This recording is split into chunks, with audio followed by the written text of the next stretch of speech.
Good day, lovely listeners. Pamela R Haynes here, and I hope that you're having a wonderful week thus far. So glad to hear that listeners are enjoying the podcast as much as I have enjoyed interviewing my guest. There are still a number of prizes outstanding, so do enter the competitions for your chance to win a copy of the guest author's books. What I love about the podcast is that I have the opportunity to interview authors who are writing in all different genres, including children's books, fiction, biographies, poetry, and so much more. In this week's episode, I interviewed self-published fantasy author S.E. Wilson and his beautifully illustrated book, Nephilem. Let's dive into his interview now. See you on the other side. Hello there, S.E. Wilson, and welcome to the Author to Author podcast. It's really nice to have you. How are you doing? I'm fine, thank you. It's lovely to be here. Thank you for inviting me. No problem at all. We've been talking for a little while on Instagram. It's really nice to finally meet you and to thank you for your gifting us 2 copies of your book, The Nephilem. And I just want to say first off, the cover is absolutely exquisite. Thank you. Tell us about the cover and who designed it for you. The cover is a design by Maham Aziz. She's from Pakistan, from Islamabad, and she's basically been my right-hand woman throughout this project. I first encountered her when I saw her do some beautiful artwork she was drawing Black women. And I just thought, who's this Pakistani woman in Islamabad drawing these beautiful Black women? I was like, who is this person? I need to get a hold of her. And at the time, my book was actually still in progress because I've got a very strange writing process where I needed visuals and I needed to wrap up the backstory and everything before I could do the writing on it. So I asked her to basically do me a drawing the way that she did of the Black woman, because I says I could see one of my chapter openings having an illustration like that. We then got onto a project in the middle of writing my book where I needed to flesh out the backstory properly. And I wanted to create some cards, some index cards, some postcards that would help me flesh out the complicated backstory. And she drew all of those and it looked absolutely amazing. In the middle of that, she says, have you got a book cover? And I was like, actually, I have a very, very strong idea what I want my book cover to be like. And my idea always for my book cover had been to make it look like one of these old Victorian sort of grimoire type books. You know, like the old Victorian books, they have a lot of nature and things like that, and they're sort of framed with ornate framing and things like that. So I sent her like an ornithology book cover as my inspiration. And I says, I want something like this. I says, but because my backstory is set in Barcelona, I says, it needs to have the symbolism of Barcelona, which I don't know if people know, but Barcelona is the city of dragons. I says, so it needs to have that symbolism in it. And I says, and it needs to have Exquil on it. And I says, and it needs to have the ornate framing. And I had the idea for the spine already in my head. But when she came back with it, it far exceeded what I was imagining. Well, when I received the book, and I've got a pile of them here, and I put the book over to the side on the pile, my son took the book straight away. And he's a bit of an artist, very Right. good. And I've got the book back from him this evening. So I'm going to need the book back now. But that goes to show you the detail and how tactile it feels as well. It's almost like velvet, the cover, very, very tactile. So it's a win-win for him, really, in terms of the artistic and the illustrations that you have peppered throughout the book. And I know that you've taken your time in the very first pages to explain and to introduce us to all of these illustrators that you had running through the book. The other thing which I wanted to talk about was your name. I've been dealing with Exquil all the time on Instagram, but your Mhm. name is actually S.E. Wilson. I wasn't sure whether you were a man or a woman because you just use your initials. So I was surprised. So tell us about your name and your heritage and where you're from. Well, Pam, yeah, my name is Sharon Ezekiel Wilson. That's how I was born. I was born in Pittsburgh, Pennsylvania. I was raised in York, Pennsylvania.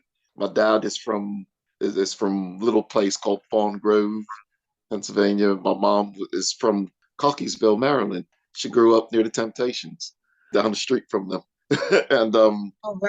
yeah, and my mom's mom is black and part American Indian, Black Hawk. Her mom is black. Her dad is black. My dad's black and half Filipino. My grandmother's Filipino. So I'm a bit of a mix of everything, really. Yeah.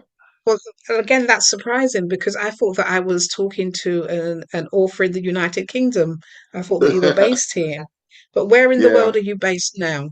I'm in Peterborough now. I'm in Peterborough, but I've lived in England all my adult life. Born and raised in the States. I came over here at 23, married an English woman after I left the States when I was in the military. And I've lived in Nottingham for most of my time. I've lived in Manchester for a few years, and now I'm in Peterborough. Actually, we So, drove through Peterborough on our way home from Wolverhampton last night. So, oh, yes, and I do have some good friends who live in Peterborough as well. So, you're nice. based in the UK now, Hmm. and I'm delighted to read that your book, I looked it up today on Amazon, is about to be released on the 26th of October.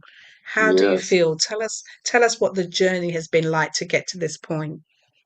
Wow, it's been a really long journey, but this year it's been really good for me. I've launched the book in different versions earlier this year. The ebook, which didn't really feel like the book for me, but it's one of those things you have to get your book out in all the formats. I did a paperback version and I launched that with a big launch party back in August in Peterborough. And I didn't release the hardback first because I didn't think when I was setting it up with the distributors, I didn't think I would get the hardback finished for a summer release date. At the time, when you got to set these dates forward and set them in stone a lot of months ahead as a self-publisher. So I didn't think I would get the hardback done in time. So I thought, let me at least get the paperback. I know I can get the paperback done. So I got that done, and that was with the help of Maham Aziz. Again, beautiful illustrations in there. The girl just knows how to read my head. One of the things I'm really curious, I've gotten some book criticisms and some feedback and things like that, but I'm really interested in the art side of the thing because when I was creating the book, I almost didn't feel like an author. I felt like I was creative director. That's what I felt like. I felt like a creative director because I was creating the cards for the backstory. I was writing the book. I was coming up with these illustrations in my head, but I can't draw. I cannot draw anything. Like I'm useless. But I had all these ideas of sort of like fine art ideas, and the art was really important to me. It was really important that I changed the narrative of what art looked like for that subject area. It was super important for me. And I wanted a certain style for the paperback because I didn't want different paper for the actual illustrations. It was like one of my pet peeves when I see an illustrated book on the bookshelf and the paper for the artwork is in gloss and or in silk paper, and then the actual words are in the prose is in matte or whatever. So it was important for me that all the paper in the book was in the same paper stock. And So that's one thing that I love about it so far is the attention to detail. And when I read the very first page, I was just really flattered. Say you said hello. This is my first ever book giveaway, and I'm so excited that it's going to a listener of Pamela Haynes' podcast. It's my pleasure to support this and offer her listeners something different. Now that's really is paying attention to detail. And you're the first to have that, to send me a book in that condition, an advanced reader copy with that inscription in the front. So it's going to go to somebody very special. I know the book has taken you almost 20 years in terms of the making of it. And tell us about the stories that you used to tell your son when he was little at bedtime. Oh God. Oh God. Well, gosh, I don't even think I can remember them all. In fact, one of the stories that I used to tell him at bedtime, it was like spooky bedtime stories. Well, one of the stories actually, I'm kind of using it for the sequel. I don't want to call it the sequel to the book. It's not a sequel, the next book. Yeah, I'm kind of using it in a way. So I don't want to give too much away. But the original idea of the book in its original format, it was very much fairy tale based. It was high fantasy. It was like fairy tales. It was very much fairy tales. And then I actually started to write about 5 chapters into that way back in the early 2000s. And they were all based on sort of like folk tales. I was making these little folk tales, little simple folk tales, and I would be telling Ashley, my son, these little folk tale stories. And one of them developed into The Witch and the Egg, which I don't want to give anything away, but that's one of the central tenets of what's happening in the book. And it all sort of evolved around there, just making sort of like Native American style folk tales, if you will. It was like around that kind of storytelling. And it was just me trying to develop how to write fairy tales, how to write folk tale type things. And then, So I, your children are adults now. What do they make of your book? yeah, well, yeah, yeah. I think they're just glad I got it done. They're just glad I got it done. You know, you know how it is. You go from that person who's saying they're writing the book, yeah, Yes. and then I was that person that's writing the book for like 20 years, wasn't I? To all of a sudden the person that's like, I've done it, actually done it. Hey, look, it's finished, it's done. And they're like, what, really? Yeah. Honest, it's like, honest to God, it's done. It was more like about time, really. I was like, you're glad, but Fantastic.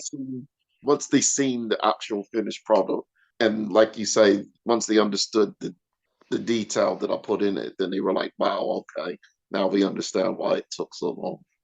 That's wonderful.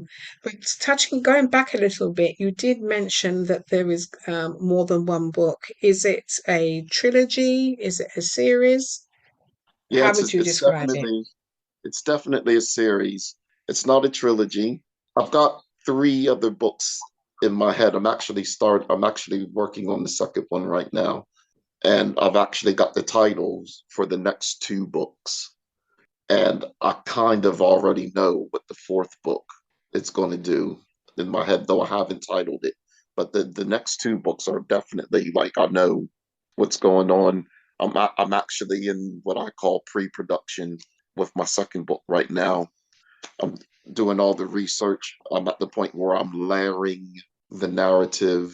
I'm building layers to it and meaning and social political sort of ideologies and verses and social commentary. I'm building all that world building stuff that makes it feel lived in. So I'm doing that, and because I'm a very visual type of person, I've already built a visual palette already, an art palette as well. So I've got a separate document where I already know what the artwork is going to be like. I've got a theme. I know what I'm doing. The art really informs the feeling of how I want the chapter to be and everything like that.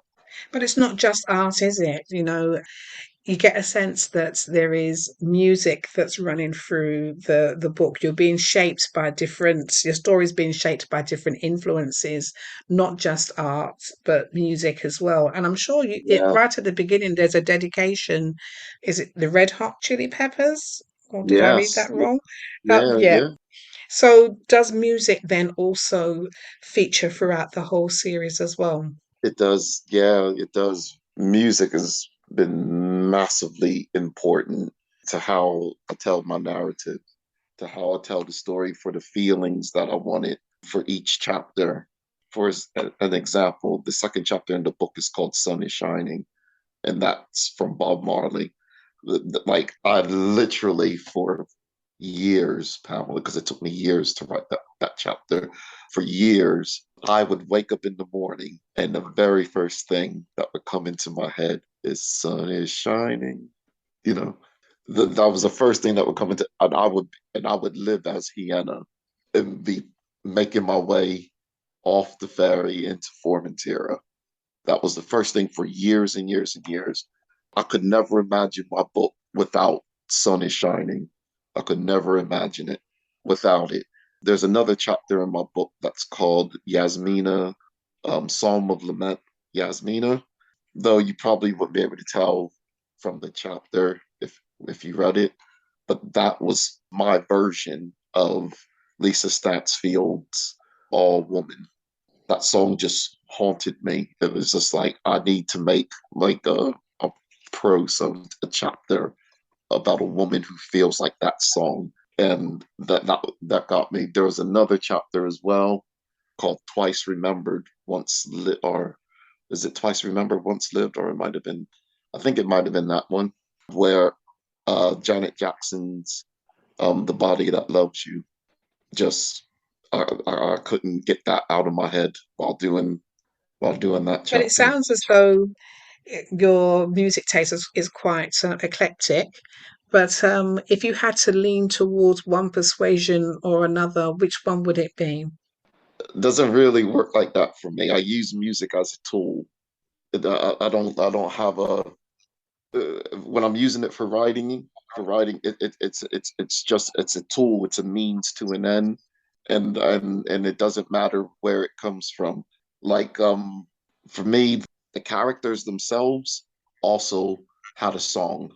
And the main sort of like the main character in question that people believe to be a Nephilim, his was the Dark Necessities from the Red Hot Chili Peppers. So every character has a song, and it doesn't matter what genre, and it doesn't matter what era. That was the song that came to me for that. That was that person that embodied that character, and it didn't matter where it came from. I really like that because if I'm writing a particular scene that has music in it, I will actually play that song while I'm writing to get Mm, myself into that particular space and that particular mood. And I love the idea that each character has their theme tune, that accompanies them as well. So, yeah, and I love the idea that you're not pigeonholing those characters into particular genres of music either. It's that song that fits them, so you use that song. But tell yeah. me what your experience was like working with your publishers. How did they find you? How did you find them? And what was the writing journey like? Well, I've self-published this book. It's my own imprint. Pershing is me. It's my Fantastic. imprint. Yeah, Pershing is my imprint. It is me, and it's actually the name of the street that I grew up on, back in Pennsylvania, back in York. So yeah, I don't have any sort of direct contact with like real publishers. It was always been my plan to self-publish it. I never wanted it to go to a major publisher or try to pitch it to a literary agent. Yeah, it was a process that I wanted to learn how to do it. I was curious to know how it all was done. It was because it was all a brand new world to me. I had a friend, a high school friend of mine, who we all went to high school together. All went straight into the military together. All fought all over in the Gulf War, and then when we left, we all left sort of the Navy at the same time. I moved to England. A couple of them took their lump sum of danger money and did other things. I took my lump sum and came to England. But I had a friend of mine that took his lump sum and he wrote a series of books and published them. And I was just like, whoa. I was like, that's amazing. Like, wow. And I was just getting on with life, whatever. But I always remembered that he did that and he managed to do that. And I was like, okay. And I was like, like you probably know enough Americans to know that we grew up with this idea of the great American novel that everybody has a novel inside them. That's how you're brought up in the States. And so I was like, so he's wrote his story, and I was like, I've got a story to tell. I didn't have no idea how to do it, and I says, but if I do it, I want to do it like the way he did it. I want to do it myself and try that process. And then it was just a matter of learning the journey on how to do it, both how to write the book and about the self-publishing process as well. Yes, that's right. So you've been an author, a publisher. Now I'm into marketing and all the other aspects of it. It's all down to you. You'll become an expert in all of those different fields as well, especially by the time that you publish your second book. But Yeah. when you're not writing, when you're not publishing, and when you're not marketing your book, what is it that you do? How do I'm a, you spend your downtime? yeah, I'm a sports maniac. I'm a sports maniac. I love my sport. I love American football. I'm a basketball coach. Um, my day job is a secondary school teacher. I teach media studies, and I'm a and I'm a basketball coach. I'll be tomorrow night. I'll be coaching the kids, trying to win another championship. That's what we do. Oh, Win wow. championships every year. That's what we do in Peterborough. So yeah, so that's how I spend my downtime. I love basketball. I'm old now though. I can't move how I can used to do on the court. Sadly, I don't try to compete with the kids on the court anymore. But I love the game. I love the game. I love American football. I love English football as well. I'm a diehard Manchester United fan after living in Manchester. I only used to live about 2 or 3 blocks away from Old Trafford when I lived in Manchester, so I was well indoctrinated. Well, someone's got to support them, so there you go. So there you go. They didn't That's do too well at the weekend, if I recall. They got slaughtered, but we did. yeah, I'm glad to hear that you're picking up, some of the English sports as well. Like football and so Yeah. on. And basketball has taken off incredibly here in the UK. We've been to the stadium to see the London Lions Oh play, and they yeah. have a lot of American basketball players playing in their teams as well. So it's good Yeah. to see the youngsters picking up on it. My youngest is also a basketball player, got the height. So Yeah. Oh, good. at Oh, 6 foot, he's only 15, but yeah, wow. Yeah, he's that's like into how I was. basketball as well. Mm. Yeah, that's like In how I terms was. of literature, what age group would you say your book I is I for? I, I think it's aimed at adults. I think it's an adult book. The main characters are 20 somethings and older. I think it's definitely an adult, young. I don't know if would it be YA because is that 16, 18 plus? Yeah, so I think it's definitely around that category. One of the things that I really wanted to do was to make fiction that was like what happens when you are a teenager or a young teenager, and what do you graduate to after that? And it seems like there are books, but there aren't many books or many series that are aimed at that type of reader for that age group. I know it's probably more niche. That age group is definitely maybe not the huge markets. It's marginalized, but I wanted an adult story for adults who enjoy, you know what I mean? Like what are they graduating on to next? So You you've know? had a book launch in the summer for your book. What other Mhm. types of activities do you have plans for getting your book out there and letting everybody know about it? Yeah, so I've got book tours that are happening. In fact, October is kind of a very busy month for me, actually. I've got a couple of podcasts. I've got an IG Live that's happening. I've got a Love book tours. I've got plans for an indie bookish box happening. I think it's probably too late for this year, so it might be the beginning of next year. The indie bookish box, I got 2 of them that I've lined up for that. I've also got another product launch. I'm not done yet with launching the cards that I was telling you about for the backstory. Yeah. I actually got those all created and printed, and I'm thinking about publishing a sort of like little box gift set from the cards, and these are all sort of like velvet touch cards as well, and you can see on the back. Beautiful. Yeah, beautiful. Yeah.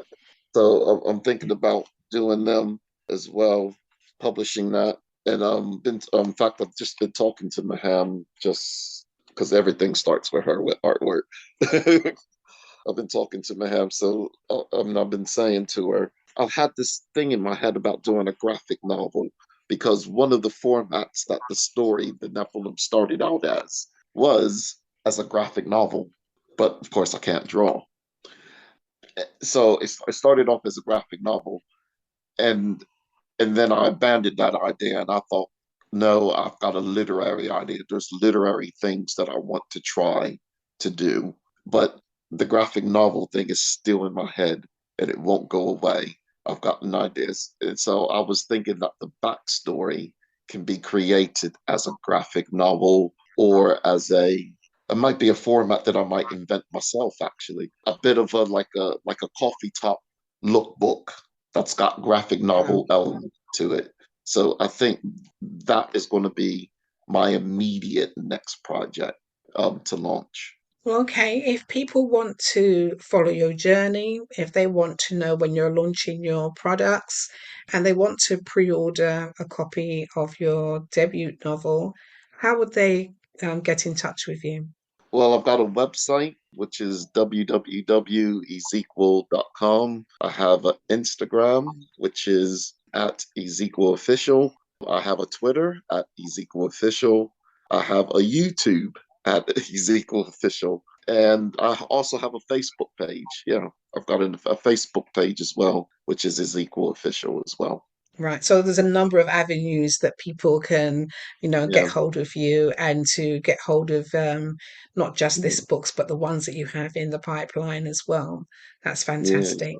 yeah. Well, S.E. Wilson, thank you Mhm. very much for joining me on the Author to Author podcast. Please promise me that you'll come back as and when you release your other books as well. It would be really nice to have a catch up with you on how your Oh, other books are doing.